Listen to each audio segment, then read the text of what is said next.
e por que o apóstolo Paulo escreveu esse texto em si. O que levou Paulo a escrever o livro aos Colossenses, que nós já estudamos o capítulo 3 quase que todo, faltando um pedacinho do capítulo 3 para iniciar o capítulo 4, e agora nós estamos voltando para o capítulo 1. Vamos estudar o capítulo 1, capítulo 2, depois a gente volta o finzinho do capítulo 3 e o capítulo de número 4. Mas por que nós devemos estudar essa epístola aos Colossenses? Porque dentre outras, ou todo o texto sagrado, é um texto extremamente importante para solidificar a nossa fé, para construir a nossa fé em Cristo Jesus. Então é por isso que nós estamos estudando essa epístola. Então qual é o primeiro motivo? Primeiro, para que nós entendamos de forma correta a doutrina de Cristo. Para que nós entendamos de forma correta quem é Cristo. Porque o Cristo na cabeça de alguns irmãos é só um milagreiro.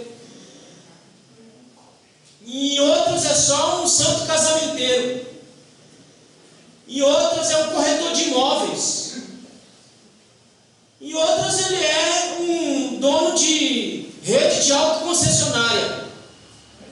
Mas a epístola aos Colossenses, ela diz exatamente quem é o nosso Cristo. Então por isso que nós estamos estudando essa epístola, para entender quem é o Cristo. Entendemos a doutrina de Cristo e o que isso importa para a minha vida e para a sua vida. Se Jesus Cristo é Deus, não pode ser humano. Se ele é humano, não pode ser Deus. Porque era essa a dúvida que estava surgindo aqui na igreja de Colosso. Era essa a questão que estava sendo introduzida na mente da igreja de Colosso. Ora, se ele é Deus, ele não pode ser humano.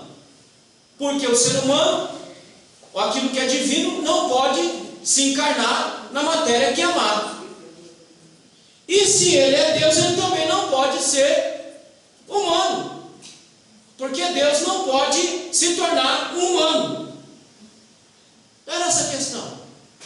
E algumas cabeças também funcionam mais ou menos desse jeito. Então é por isso que nós estudamos a epístola aos Colossenses, para entendermos quem é o nosso Cristo. Ele é, segundo a visão do apóstolo João, ele é o Cordeiro de Deus que tira o pecado do mundo. Amém? Amém. Ele não é santo casamenteiro, ele não é corretor de imóveis, ele não é nada disso. Segundo aquilo que diz João, ele é o Cordeiro de Deus que tira o pecado do mundo. E seguindo a doutrina apostólica, o credo apostólico, Jesus Cristo é aquele que veio, morreu, ao terceiro dia ressuscitou, foi aos céus, nos batiza com o Espírito Santo e que vai retornar para buscar a sua igreja. Amém? Esse é o Cristo que nós servimos. Amém. Nós não negociamos com Cristo. Não existe negociata. Eu faço e o Senhor dá para mim. Não existe isso, irmãos. Eu faço pelo simples fato de que Ele me tirou da condição de pecado, me tirou da lama que eu estava.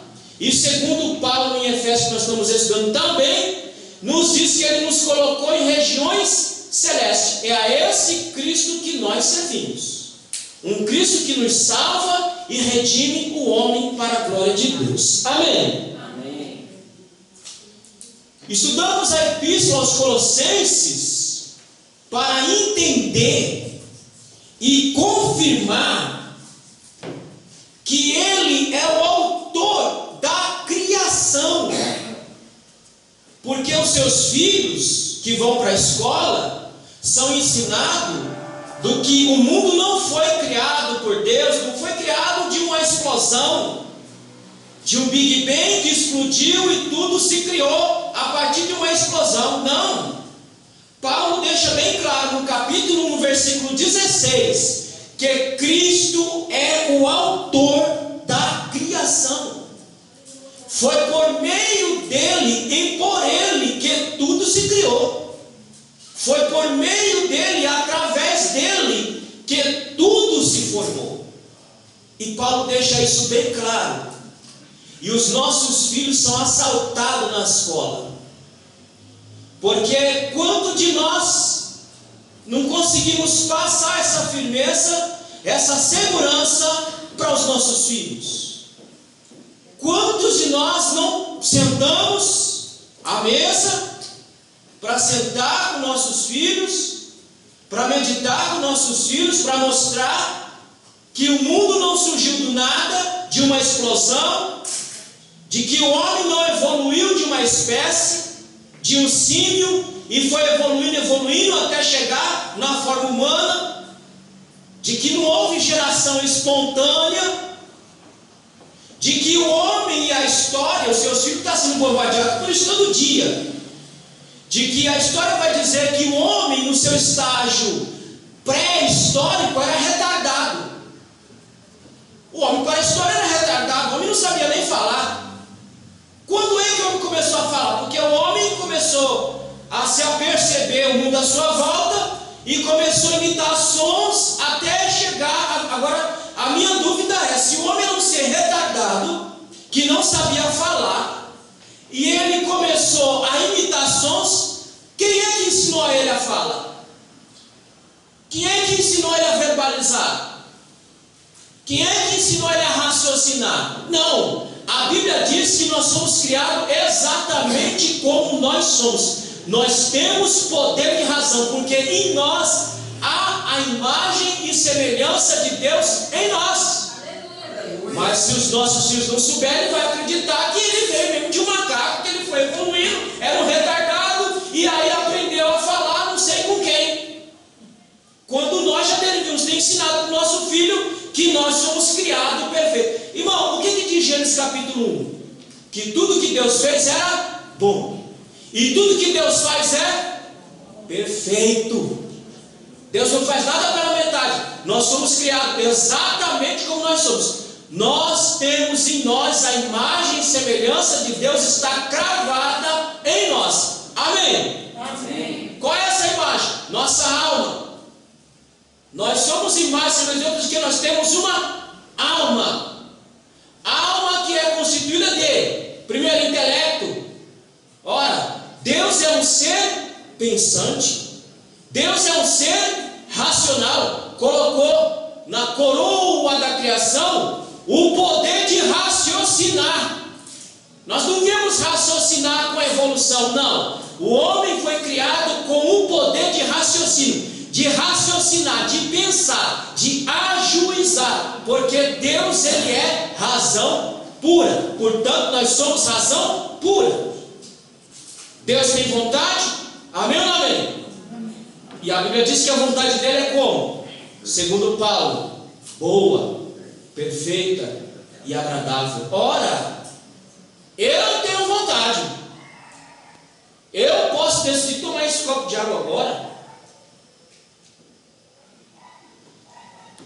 porque foi me dada o poder de vontade, o poder de fazer, porque Deus, ele tem vontade. Deus, ele tem emoção, amém ou não amém? Ele ama, assim como ele ama, ele também se entristece. Eu amo e eu me entristeço porque eu sou imagem e semelhança de Deus. Nós fomos criados exatamente desta forma. Não tem geração espontânea, não tem matéria primeira, não tem um salto do oceano para a terra. E aí eu aprendi na escola, em biologia, que o homem veio de um salto do peixe que saltou na beira da terra e ele teve que se adaptar para viver na terra. Aí de peixe virou homem.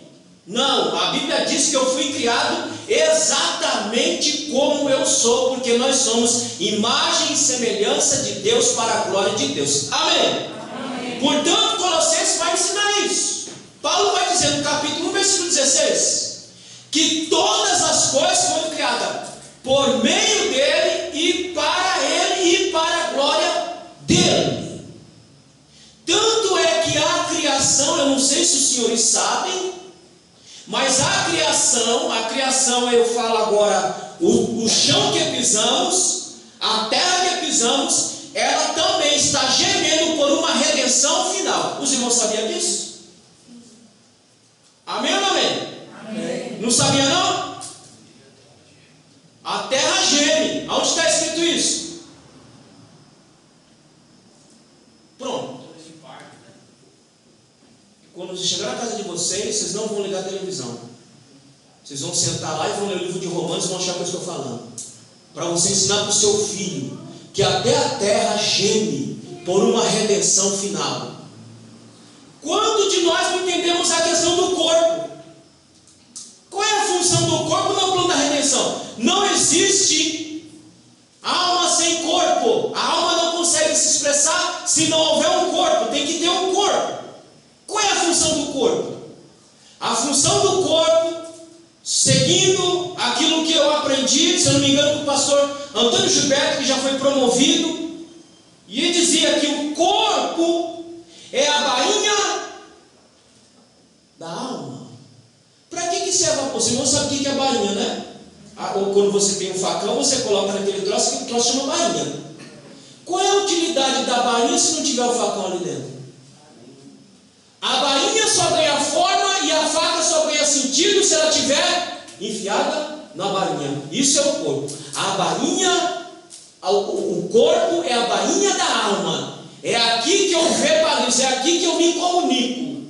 É aqui que eu me faço existir como ser, porque eu tenho um corpo.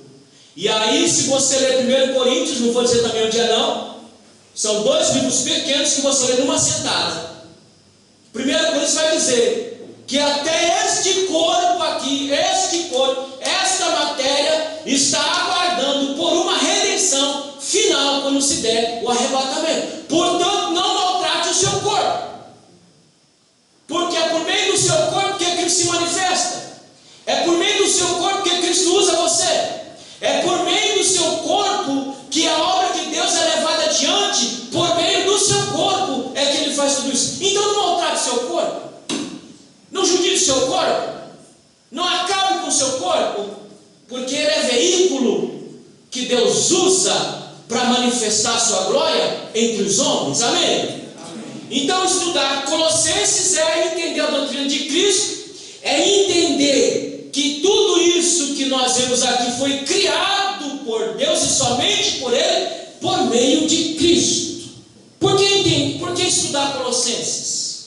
Para entender de forma correta o plano de redenção, que também é deturpado em nossos dias. A salvação virou mercadoria, virou moeda de troca. Quando eu estudo Colossenses, eu vou entender aquilo que o autor diz em Atos capítulo 4 e versículo de número 12. Vamos ler. Atos capítulo 4 e versículo de número 12. Sim, cadê o vídeo? Cadê o negócio? Ele está pronto? Eu quero mostrar 2 coisas para vocês já. Atos capítulo 4 versículo 12. Em nenhum outro há salvação, porque também debaixo do céu nenhum outro nome há dado entre os homens pelo qual devamos ser salvos. Não existe outro caminho que nos leve à salvação a não ser por meio de Jesus Cristo e para a glória de Deus. Mas está se apresentando vários caminhos, vários Cristos que nos levam à salvação. Mas não existe outro nome que foi dado sobre a terra e nos céus que o homem alcance a salvação. Então eu tenho que entender o plano de redenção. Está sendo incutido na cabeça do ser humano que o ser humano em si tem poder para promover a sua autossalvação. Ele não precisa de Jesus para chegar à sua autossalvação. Ele pode chegar até a sua salvação pela sua autossalvação. Isso estava acontecendo na igreja de Colossos. Esse tipo de ensino estava querendo ser introduzido na igreja de Colossos. Olha, não precisa de Jesus. Não precisa desse sacrifício aí que eles pregam. Não, você, por si só, você tem condições, você tem poder de se auto-salvar sem precisar do sacrifício vicário de Cristo na cruz do Calvário. Mas olha o que Cristo diz na sua própria oração. E ele, antevendo, vendo a sua agonia, o seu sofrimento como ser humano, ele fica temeroso por antever o que ele iria passar, e ele chega ao Pai e diz: Pai, dá para passar esse cálice de mim? Ou seja, Pai, dá para nós arrumarmos outro meio pelo qual os homens sejam salvos? E o Pai diz: não. E aí o Cristo diz: então cumpra-se a sua vontade, e vai até a cruz do Calvário derramar a sua vida para dar vida a cada um de nós que estamos aqui. Então nada do que você possa fazer, e já falei isso aqui antigamente, e a gente vai ver isso aqui daqui a pouquinho. Antigamente tinha uma concepção errada e falha de que nós tínhamos que completar o sacrifício de Cristo na cruz. Como? Por aquilo que vestíamos. Não, se você não se vestir exatamente assim, você não será salvo. Se você não andar exatamente desse jeito, você não será salvo. Se as irmãs não tiver o cabelo comprido arrastando ao chão, não será salvo. Ora, o que é isso? Isso é achar que eu tenho condições de contribuir com a minha salvação? Não, querido. A salvação, só quem pode nos trazer é Jesus Cristo. Nada do que eu possa fazer pode me salvar, e nada do que eu possa fazer possa completar a minha salvação em Cristo, porque o sacrifício de Cristo é suficiente. Amém? Amém. Mas ainda em pleno século 21, com toda a informação que temos, ainda tem pessoas que não conseguem entender, compreender a redenção que foi proposta, que foi dada de presente para cada um de nós. Cristo é suficiente. O sacrifício de Cristo é suficiente para salvar qualquer ser humano. Amém? Amém. O que acontece, irmão? Quando a salvação acontece, e aqui os irmãos da Luz Divina já sabem que aonde acontece salvação. Amém? Amém. Na alma. O que é salvo? Seus pensamentos podres que você tinha é salvo. Sua vontade perversa é salva. Suas emoções diabólicas é salva. A salvação se dá ali, na minha alma, na minha cabeça, nos meus pensamentos, na minha vontade, na minha emoção. Eu fui salvo aí. Então eu entendo que o sacrifício dele me salvou, e que o sacrifício me salvando, irmão, eu vou exteriorizar o que aconteceu dentro de mim. Amém? Um crente salvo vai saber se vestir de maneira composta e ordeira. Um crente salvo vai saber se portar, falar, andar, conversar, viver de maneira ordeira. Por quê? Porque ele foi salvo de dentro para fora, não de fora para dentro. Amém? Só quem pode fazer isso é Jesus Cristo. Mas antigamente nós impunhamos a salvação de fora para dentro, e nunca deu certo. Eu poderia citar, mas não vou citar porque está sendo gravado, não vou citar nome de ninguém. Mas quantas pessoas eu vi que a salvação aconteceu de fora para dentro? Irmão, e quando se desviaram, viraram Satanás. Viraram o Satanás, literalmente. E aí você vai, caramba, não era crente, olha o cabelo era uma coisa, parecia uma louca, uma doida varrida, não era uma crente. O sovaco parecia um leão. As pernas peludas, se vestia feito um trapo, parecia um mulão, um mendigo. Não era crente? Não era crente. Porque quando Jesus entra, nós sabemos nos portar sem causar escândalo e sem causar algeriza nas pessoas. Amém? Amém. Ela acontece de dentro para fora. Crente salvo de dentro para fora, ele sabe se colocar no mundo para a glória de Deus. Então estudamos Colossenses para entender o plano de redenção que foi dado por cada um, foi dado para cada um de nós. Quarto, por que estudamos Colossenses? Porque meditamos nessa epístola tão importante que Paulo escreveu sem conhecer essa igreja, porque ele nem fundou essa igreja.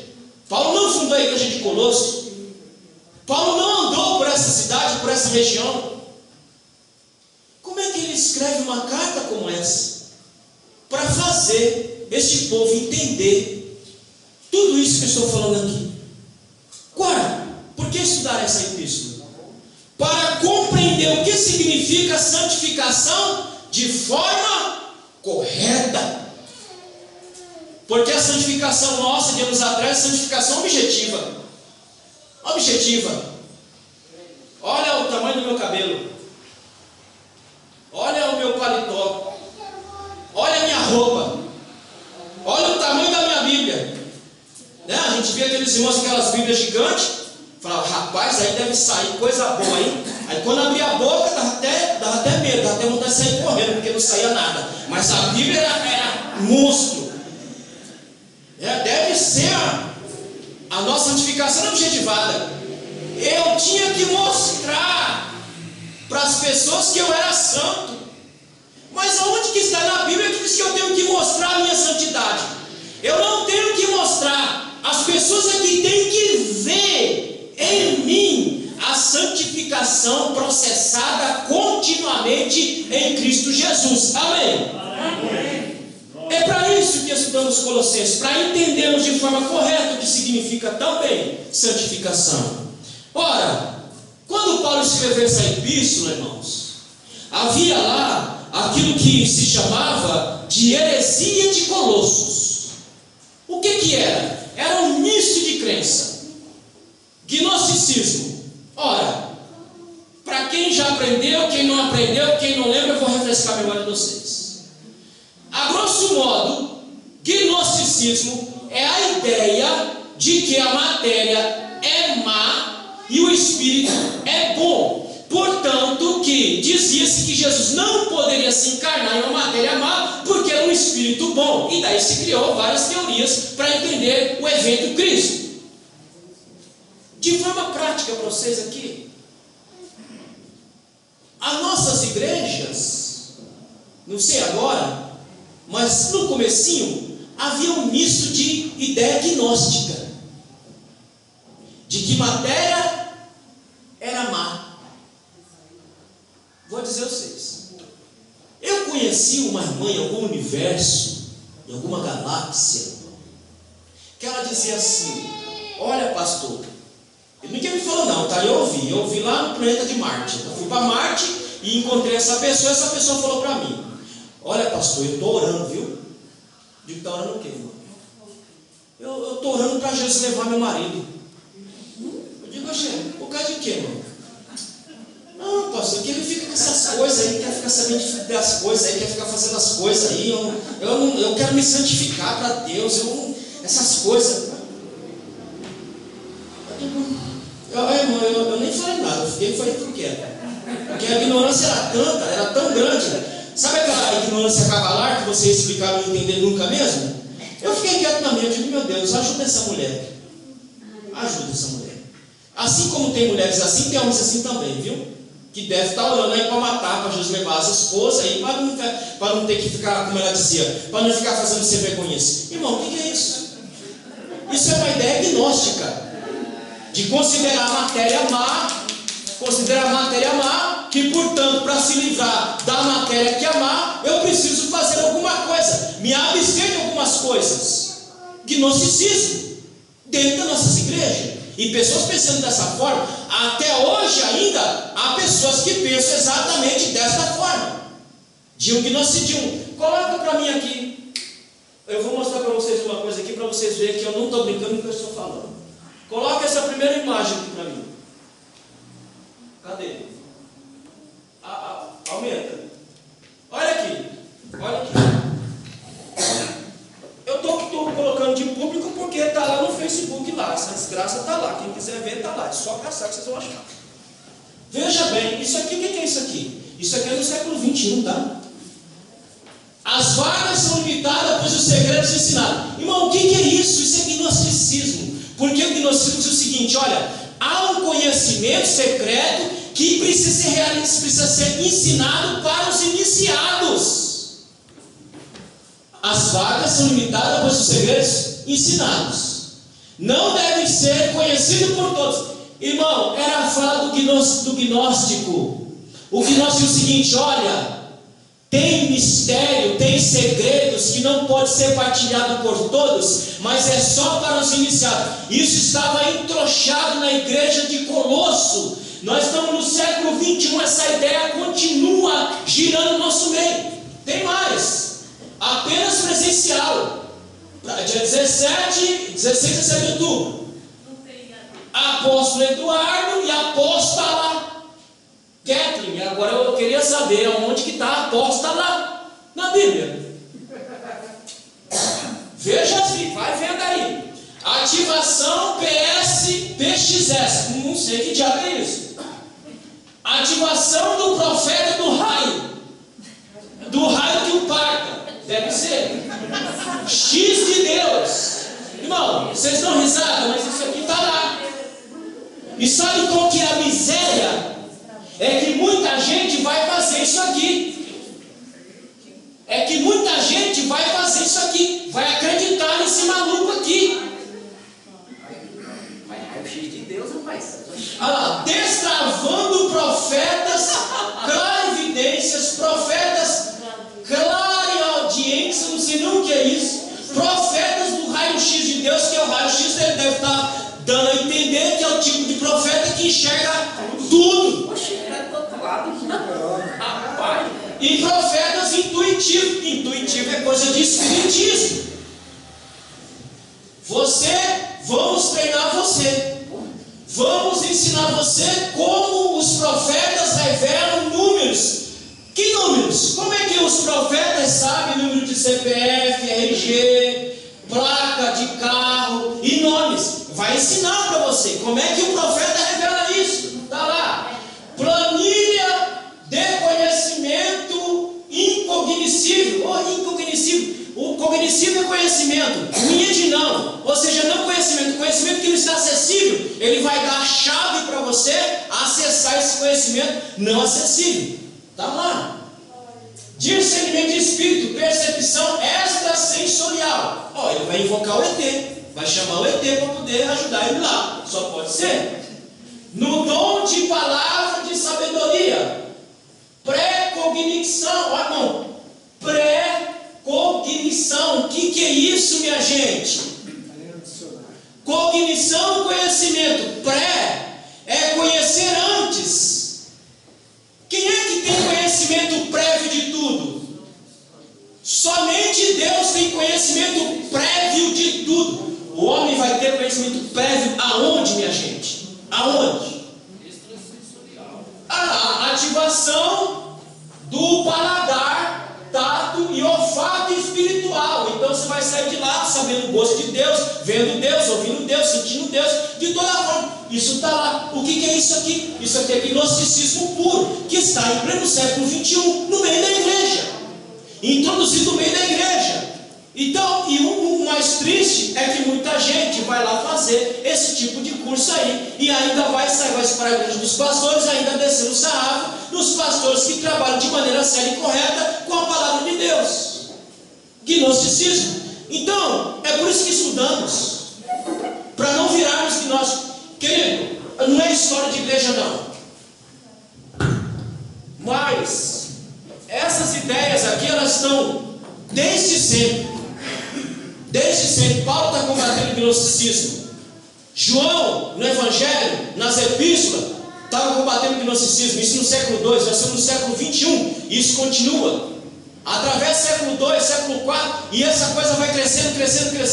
Por exemplo, como é que chegamos em 66 livros por um personagem do século II chamado Marcião, que ele tinha a seguinte ideia: existem dois deuses, um Deus bom e um Deus ruim. O Deus ruim é o Deus do Antigo Testamento que manda matar, e o Deus bom é o de Jesus lá do Novo Testamento, que é por amor. Portanto, o que Marcião fez? Ele rechaçou todo o Antigo Testamento, ficou com algumas epístolas de Paulo e algumas de Lucas. Aí Aí teve a necessidade de fazer um cânon para saber quais são os livros inspirados por Deus, porque Marcião veio com essa ideia gnóstica. E nós estamos no século 21 e você ainda continua vendo resquício dessas coisas ainda no meio da igreja. Toda vez que eu venho com essa conversinha, olha, você tem que buscar um conhecimento. Que conhecimento? Vai buscar onde? Vai buscar em Marte esse conhecimento? Todo conhecimento que tem que ser buscado, analisado, é aqui na Sagrada Escritura. Não tem conhecimento secreto. Não tem segredo aqui não, irmão. É uma moda que o povo inventa, que tem codificação da Bíblia que precisa ser desvendada. Não tem codificação coisa nenhuma. Aqui tem trabalho de estudar, meditar, para entender o que está aqui. Não tem código escondido nenhum aqui. Tudo está revelado na palavra de Deus para a glória de Deus. Amém? Amém. Temos que estudar. Mas ainda no nosso meio. Então havia esse misto de coisa lá. Gnosticismo. Que mais que tinha lá? Colossenses capítulo 2, versículo 11. Havia legalismo. Olha, irmão, o que é o legalismo? Vamos ler. Colossenses capítulo 2 e versículo 11. Vou explicar para vocês. Quem achou, leia para mim aí, me ajude. Colossenses capítulo 2, verso 11. No qual também estar circuncidados com a circuncisão não feita por mão no despojo, do corpo, da carne, a circuncisão de Cristo. Ora, irmãos, além de ter gnóstico sendo introduzido na igreja de Colossos, ainda havia os legalistas. Se olha, só Cristo não basta. Temos que continuar seguindo a lei de Moisés. Temos que continuar com as prescrições que foram passadas lá na lei de Moisés. Cristo não basta. Só Jesus não basta. Temos que guardar a lei. Eram os legalistas. Aqueles que diziam que se não fizesse daquele jeito, não era salvo. Se não guardasse a lei, não era salvo. E agora nós no século 21, essa onda voltando para dentro das igrejas protestantes.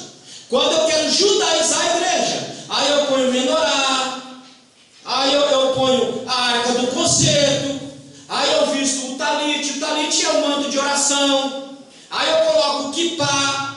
Ora, irmão, o que é isso? É legalismo. Achar que as coisas da lei vão me salvar. A lei foi até Cristo. Paulo deixa bem claro, e João deixa bem claro. A lei foi até Cristo. E a lei nos serviu do quê? Paulo vai dizer de aio, de pedagogo, para nos ensinar. A lei foi tutor até Cristo. Quando Cristo veio, fomos entregues a Ele. Portanto, agora nós somos salvos pela lei, pela graça e não pela lei. Amém? Amém. Não é a lei que salva, é a graça que me salva. Aleluia. É a graça que me liberta. É a graça que vai me conduzir para a glória celeste. Aleluia. E Paulo diz: quem quiser ser salvo pela lei, que guarde toda ela, porque se você transgredir uma, você transgrediu todas elas. Não somos salvos pela lei, somos salvos pela graça. E Paulo deixa isso bem claro em Colossenses. Colossenses capítulo 2, versículo 23. O que mais que tinha lá? Asceticismo. Vou explicar o que é isso. As quais têm na verdade alguma aparência de sabedoria, em devoção voluntária, humildade e em disciplina do corpo.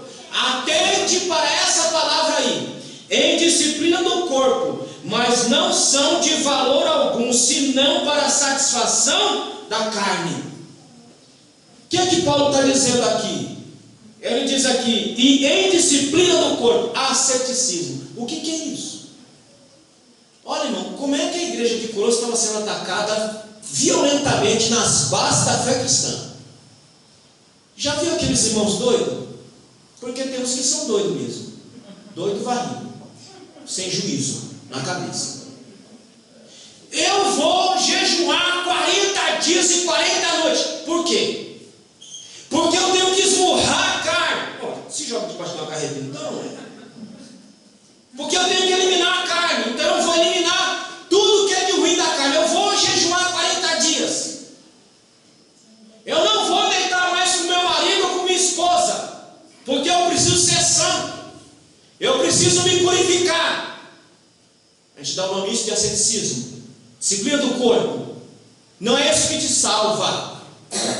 Não é isso que redime a sua alma. O que redime sua alma é o sacrifício vicário de Cristo. Você faz essas coisas porque você já é salvo. Você não as pratica para ser salvo. Amém?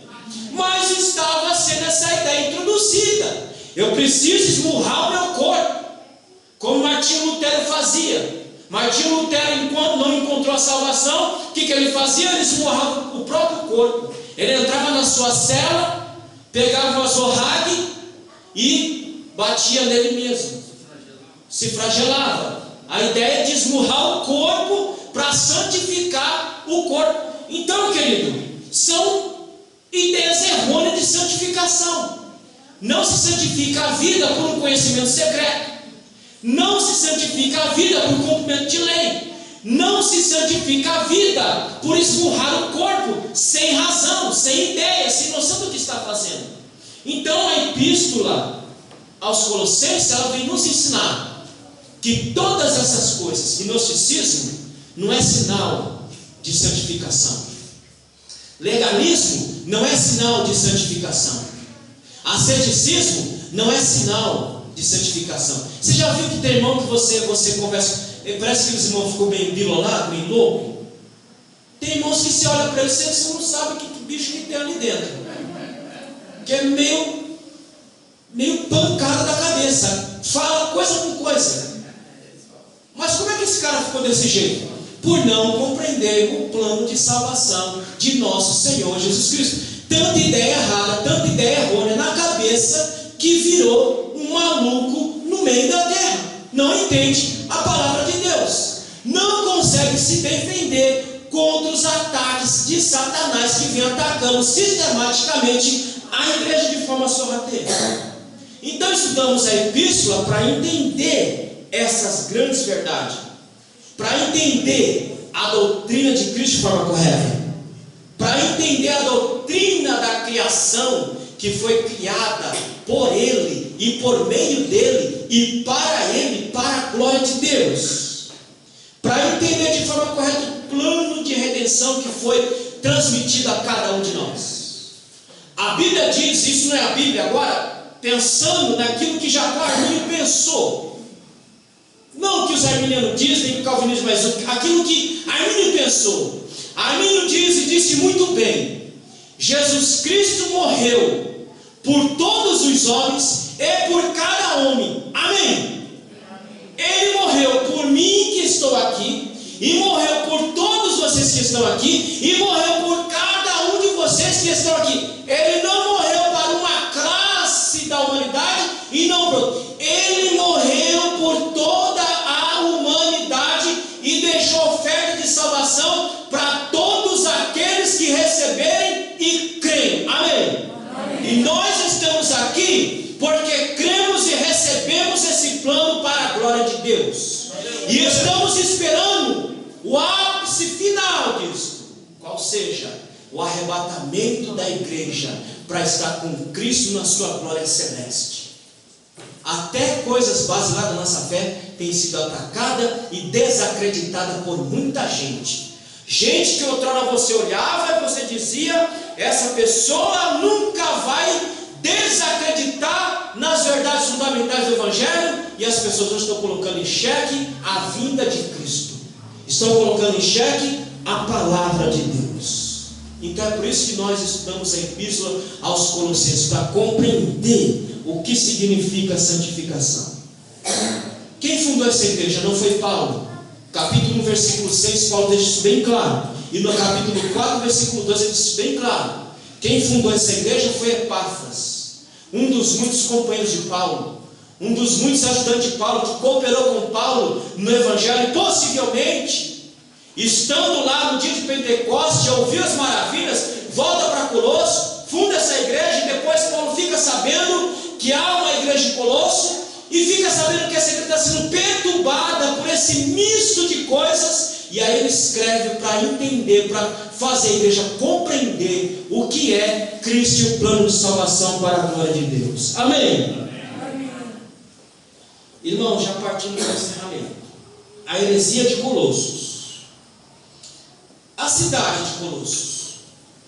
A cidade de Colossos era uma das cidades muito importantes da Ásia Menor. E até do Império. Mas é uma cidade que se tornou insignificante. Primeiro, por desastres naturais. Segundo, por questões políticas. E terceiro, por cidades que estavam à sua volta. Por exemplo, Hierápolis e Laodiceia. Duas grandes cidades que acabaram engolindo Colossos. Uma cidade insignificante. Mas que Deus colocou uma igreja pujante e pulsante nessa cidade que era tida como uma cidade insignificante, agora passa a ser uma cidade importante para a glória de Deus. Amém? Então essa era a cidade de Colossos, uma cidade insignificante, sem muita importância no cenário político, sem muita importância no cenário histórico, mas foi ali que Deus derramou da sua graça, salvando aquela população. Agora, a heresia de Colossos, que é esse misto de coisas que eu falei: gnosticismo, legalismo e asceticismo, que estava corroendo a igreja de Colossos. Mas, querido, eu quero tratar com vocês agora nessa parte final, porque estamos estudando a Epístola aos Colossenses. Há um processo, e preste muita atenção agora. Há um processo de paganização dentro do movimento protestante. E é um processo de paganização que vem desde o quarto século com Constantino. Desde o quarto século, esse processo de paganização, ele tem se dado. E ele não parou, ele continua. E o processo de paganização no século XXI, ele continua também. Antigamente nós falamos dos pagãos que estavam lá fora. Irmão, vocês sabem o que significa a palavra pagão? Pagão é morador do campo. Esse tipo da palavra pagão. Pagão é morador do campo. Então tinha-se ideia que o morador do campo era um homem que era pegado à terra. A fé dele era uma fé animista, ou seja, era uma fé que foi desenvolvida a partir da terra. Portanto, que ele adorava qualquer coisa. Pau, pedra, qualquer coisa que estava ligada à terra, era o culto do pagão. Então o pagão é aquele ser primitivo que tinha uma fé primitiva. É o pagão. Só que hoje, infelizmente, nós estamos vendo um processo de paganização inserida dentro do corpo de Cristo. Tem um outro aí, está pronto aí? Tem um aqui. Isso é uma marca do paganismo que acontece hoje nas igrejas. Coloque aí. Eu não vou ver tudo não, só para vocês entenderem o que eu vou falar.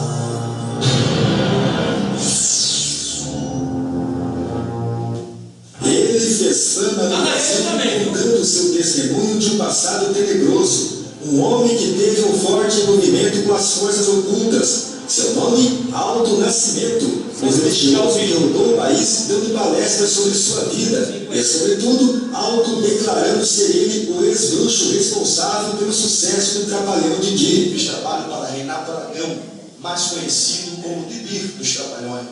Vendo as pessoas aí por fake news, mentirosos, não acreditem nisso, porque eu vou pegar eles. Eu vou pegar quem falou mentira, difamação, calúnia, vai pagar muito caro.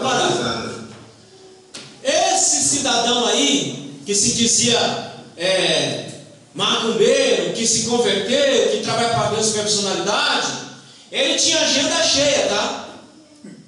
Ele tinha agenda cheia. Esse cidadão aí pregava nas igrejas quando já estava desviado.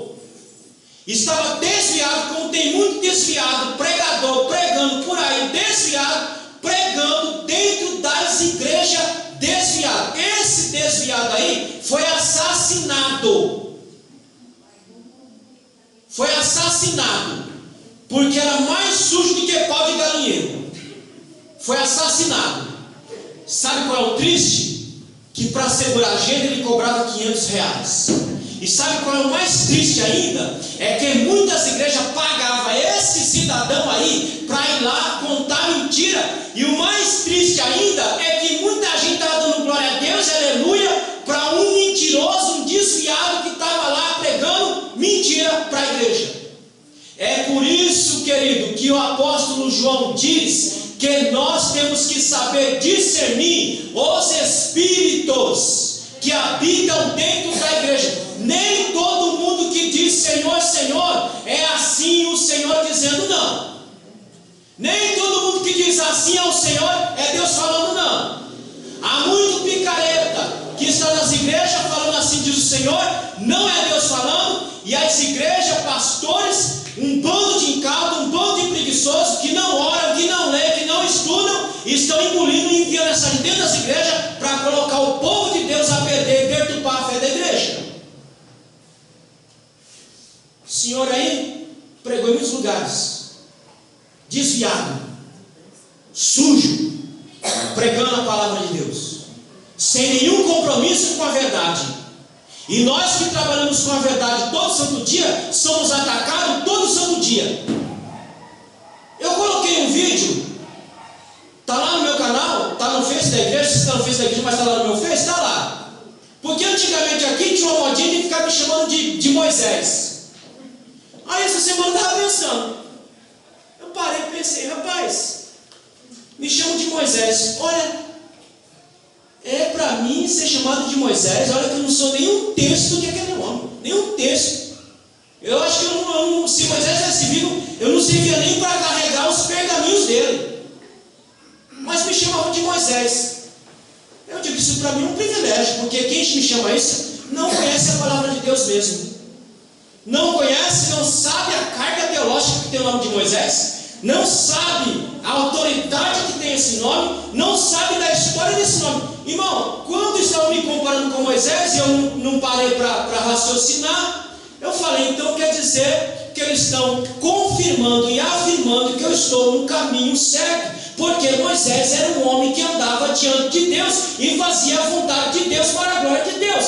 Amém?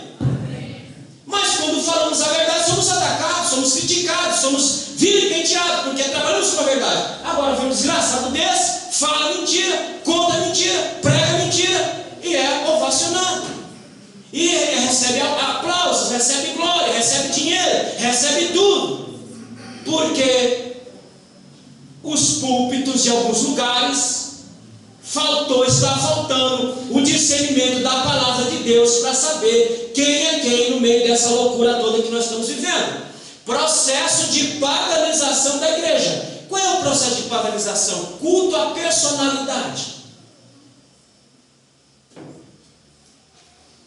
Aqui na Luz Divina, anos atrás, aqui nós éramos bem pagão aqui. Bem pagão. Porque o culto de quarta-feira aqui era o culto mais cheio, porque os donos de pagão vinham tudo na quarta-feira. Sabe por quê? Porque na quarta-feira vinha um profeta que revelava o oculto e o profundo. Aí os pagãos estavam aqui para reverenciar culto não a Deus, mas culto à personalidade. O que é isso? Paganismo. Paganismo. Quando eu venho para ver e ouvir, não aquele que realmente é importante na casa de Deus, mas uma personalidade. Culto à personalidade. Processo de paganização dentro da igreja. E um dia eu estava ali naquela porta ali, que não era nem desse jeito, era uma porta de madeira velha, e eu estava ali, e eu estava iniciando na fé, já tinha alguns anos de caminhada na fé, e tinha uma pessoa aqui, e veio uma irmã aqui, e eu lá, e essa irmã veio aqui, olha aqui, e essa irmã, eu estou lá na porta, eu estou lá, e ela aqui, ó. Aí, pode sentar. Aí, irmão, na hora, eu era pequeno, eu tinha que andar para o centro de macumba com minha mãe, com meus tios, eu tinha que estar andando com eles, porque eu não vou, eu tinha que ir. Onde é que eu via essa papagaiada?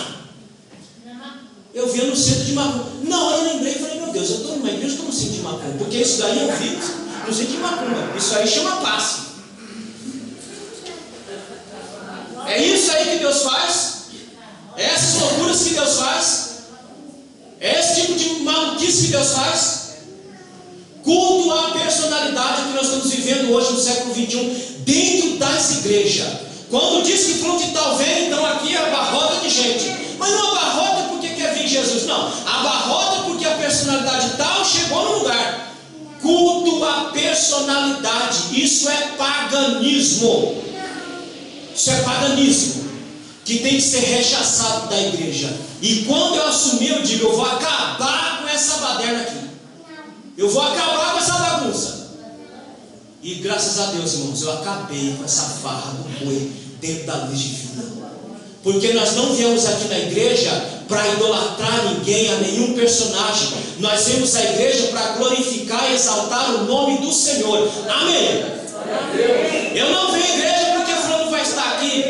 Eu não venho à igreja porque fulano vai cantar aqui. Eu venho à igreja porque eu quero prestar um culto ao meu Criador e somente ao meu Criador. Amém? Não interessa quem vai pregar, não interessa quem vai cantar, não interessa quem vai falar. O meu interesse é vir aqui glorificar o Senhor. Quando eu troco isso por personalidade, eu estou me tornando um pagão na terra, dentro da igreja.